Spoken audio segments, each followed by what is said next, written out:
Le valang kau ngau esel au ri ia au ve kunga e ku mai le anga o le ala me ngai fainga le anga o na mlo la pesque ngai o tau na fa ma vai vai le poko kule la wanga lo le fa ma vai lo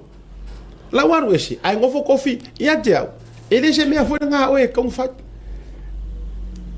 ai ngofo foi kofi se o de fiere leila vai ia ngamulo uru wa fo elanga renga ngofi sungu ngamulo uru media le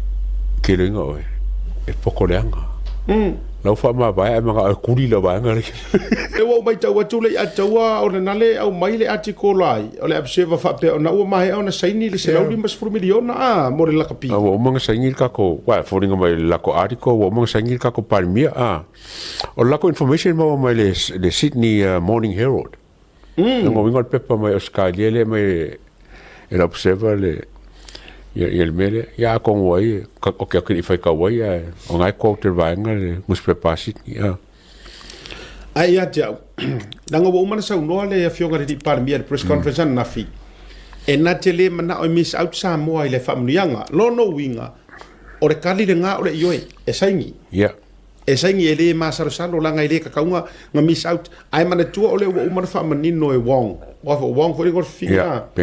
penny wong o le o mai ona i fa manino ina e au mai ya au mai sa o le malo le ka ko lima sfur milionga control malo e control le malo la o mana fa manino vai o le malo lo no winga la so yes wa ka wa saingi la wa agree for i sa no le fionga par bia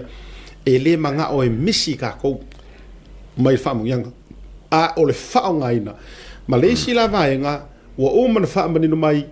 e le na o tuila e papo te te fono e ese ese mo lao e o ese o ma o ko por kiki fai pole mana tua mai fai pole por kiki ta si le vaenga le a tau to fa manino me to fa manatu ta por kalame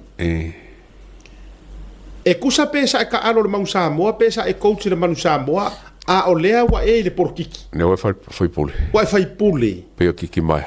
o ko meki ar kaunga pe maro wa ngoa ke arwa foi meia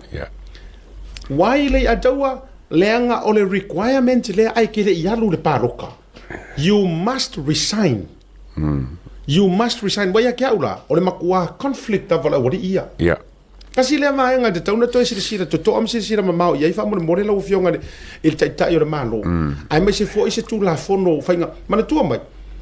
po o le ke CEO le erkise por CEO vai por CEO o mala vale o le taimia o le ai saunga ke alu kofi le ataua o le ala memo mo resign fa ma vai